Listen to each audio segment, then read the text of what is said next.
Well, welcome to the channel, viewers.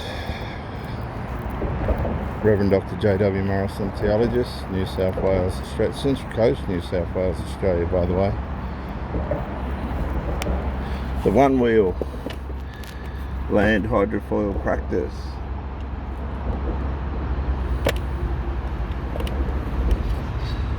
Let's just get it started. That looks like a better start. Well, thank you for joining me from all over the world, hopefully, as I talk about healing and recovery from relationships. A lot of these people don't mean to abuse, they don't mean to cause psychological damage, but they will, because they don't know any better. Now, this is the case particularly with covert emotional incest, where they've groomed their children to not leave the home. I've had mothers say, I don't want to lose him, I don't want to lose him, in the context of suicide. But the bigger picture was, I don't want to lose him from being with me, being in my company. She didn't train this kid to be dependent on her. They'll even give them alcohol and drugs and disable them in that way as well, and be the supplier, the financial supplier of it all, to make them dependent, psychologically dependent on the parent as a means of supply. The other way that they do this is to financially, they say money's not important. I've had a few of these now. Money's not important, but they spend their time working their asses off to pay for things that they need to pay for. Money is important. So if you ever meet somebody that says to you money's not important, and you will, just let that be a warning sign that these people have their priorities mixed up. And if they've taught that to their children, they've done that to entrain them to not have a vision, to remain dependent on the mother. That's what they've done it for. Money is important when you haven't got any. Believe me, they'll do anything to get it. That's another way your relationship can break down, of course, is triangulation. When your partner's whinging and whining about you to other people instead of bringing the problem to you.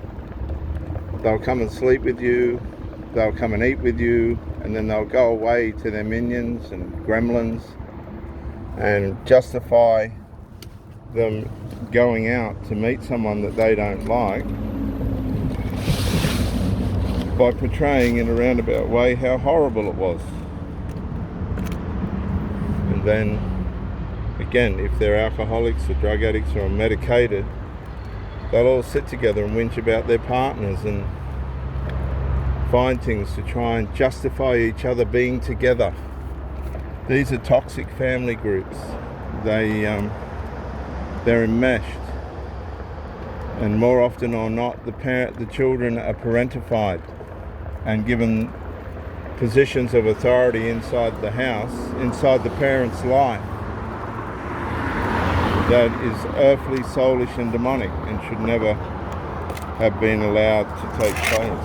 Another way a relationship can break down is just through interference.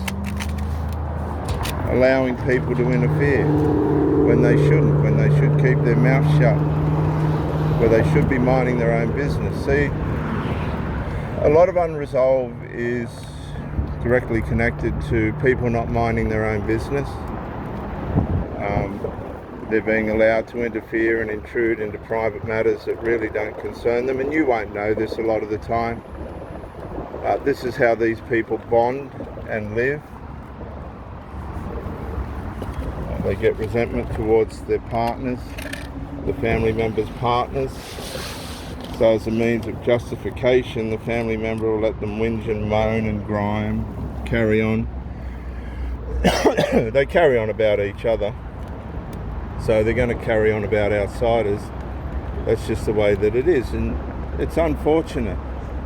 You know, I've had some wonderful, lovely relationships that these people have allowed to triangulate, or they've just let the mask come off, and oh gee, it's damaging. It's psychologically damaging, because you go, where did this person come from? Who am I dealing with now? How many people am I dealing with behind the scenes? How many interferers have I got this time? And it goes on and on and on and on and on and on and on and on and on and on. And you're just trying to live a good life. You're just going to work and building the business, training people, exercising, you know, trying to be good company, presenting yourself well, and you're dealing with all this enmeshed garbage that they wouldn't have dared brought into the relationship at the beginning. But this is how they suck you in. Then they'll start judging you. The next one is you'll start to be judged. Now this can be passive aggressive. Around you, but you'll have gremlins, minions, there'll be smear campaigns, vandalism on your person, going on behind your back. And this person's got to juggle all this. I don't even know why they'd bother. Why? I mean, some of these people, they shouldn't be in a relationship because they can't manage their children at home. Honestly, they can't manage their grown-up children. And you're trying to be an adult with them, and they're a child themselves. They don't know how to resolve. They don't know how to shut their children down. They don't know how to have order in their household. They come and hide at your place, you know. They got no intention to get anything in order. And this all affects you. This all affects your psychological well-being and health. You know, I'm telling you, the dangerous ones are the covert narcs, because they'll deliberately stay quiet. They'll just stay quiet. They know the safest way. The longer they stay quiet, the longer they last, in most cases. Because a lot of people by nature don't want to resolve. But if you are a person of resolve, an empath that wants resolve, then these people, these covert narcissists that, you know, want to stay passive aggressive and just won't talk about stuff, oh yeah, you'll get resolve, but it'll come at a cost. It'll cost you. And it'll cost you the relationship probably, because these people typically aren't used to having to resolve anything, because they've never been around people that have resolved anything. They just haven't been around people that have resolved anything. So again, you're stuck in a corner. You're stuck in a place of unresolved. This is not good for your health. The next one is they start turning up late, and you've got to train them more or less how to be someone that will be able to function in a relationship with you. Again, these people haven't been treated properly. They don't know what it means to be in a proper relationship. And you have to identify this pretty quick and just say, no, I'm sorry, I'm not going to do a university course on how to function properly in a relationship. Let them go. Walk away. Because it's never going to get anywhere. I'm talking about people that are 30, 40, 50, in some cases 60. They just haven't learned. They make out they have when you first meet them, but they just haven't learned the basics of a good, healthy, sound relationship, because they haven't learnt the basics, or they have and they're not applying the simple basics of an everyday life.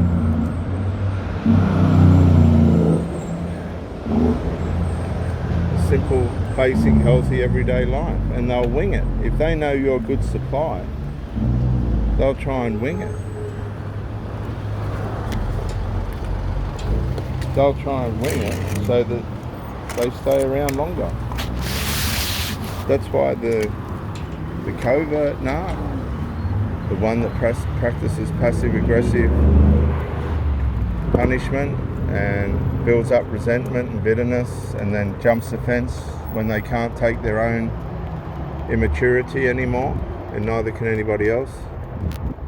They're the dangerous ones, because if you can't read the silence, you'll be turning up and someone will be in bed with you, with this person, and you wonder why. They can't resolve. They're the most dangerous of all. I'm telling you, the quiet ones. Don't fall for it. They can't resolve. I'll tell you another thing too. A lot of these, I've had a few of these healthcare workers now, right? And they work with people that are disabled and unfortunate, right? Well, I think some of these people think you're disabled and unfortunate as well, and that they have to mind you. It's really bizarre. And they're not used to being with people that are whole, without drugs, alcohol, or dependent on anything except them, to function not as a carer but as a female. You know what I mean? They don't know how to. They just are. You know, they just are a female, and that's about it. Oh mate, I've seen crazy stuff, really. So you've got to be aware of all this. You've got to decide whether you can cope with this. See, the problem is the underlying mental injuries that happen, psychological injuries that happen through the dysfunction of the other person. There's underlying injury taking place while you're trying to entrain yourself to understand why this person just can't get it right. They're never going to get it right. They don't know how to get it right. There's, in a lot of ways, particularly the drug addicts, the alcoholics, and the nicotiners and all this, they're robots. They just go through the motions. Okay, I've got to have a smoke. Okay, I've got to have a cone. Okay, I've got to have a drink. Oh, I've got to go to my boyfriend's. Yeah, I must be at my boyfriend's. Oh, I'm too tired. I can't go tonight. And these people will cop out and pay out unless they really trust you. I've trained a couple up that turn up properly, still stoned or pissed or whatever, but at least they turn up. That was about it. And you're feeding them and bloody looking after them, and yeah, it's the other way around. Now you're the carer, and these guys, honestly, I don't know what to say anymore. I've run out of answers. I've run out of ideas. Just look after yourself, have hobbies. That's why I'm putting these videos up like this. Have hobbies. Try and stay strong. Bit of a panic for me now, going on 58. You know, I haven't got time to be teaching people how to have a proper relationship and all that. I need someone that will have a proper relationship. And I'll wait. I won't go on the dating sites. I'll wait. I'll pray. And I'll just keep my eyes open. And so should you. Stay off the bloody dating sites. They're full of predators, dysfunctional people that it's too late for a lot of them to make the effort. They just want sex. And that's all. It's a supermarket for sex. Screw sex. Sex is not that important. It's not that far up the ladder. I'd rather sit under a palm tree and talk and sleep with someone than just concentrating on sex. Oh, whoopee, sex. You know, it's all ass up. And every time you have sex with somebody, you're damaging yourself if you're not married, if it's just casual. Casual sex is the biggest proponent, right, of psychological damage. There you go. It's a statistic. It's a statistical fact in psychology. One night stands and all this do more damage to the psyche of a person than most other things could do. So play the game if you want. I wish you well. Otherwise, heal. Get out of it. Heal. Get some hobbies. Go for walks. Give yourself time to process. Let the ruminating go from your mind. Get some therapy and get all the damage and injury, brain injury and all the rest of it out of your system. Stay away from drugs and alcohol, really, and live your best life. Find the best way to your life. If you can just be straight and live, honestly, you're in the top 1%. If you haven't got a mental health problem today, you're not right. If you're not a drinker or on alcohol or taking tablets today for something or other, you're not right. So you can change. You can change starting today. And you can have a great relationship and great love. This is Reverend Dr. J.W. Morrison, Theologist, New South Wales, Australia. Bye for now.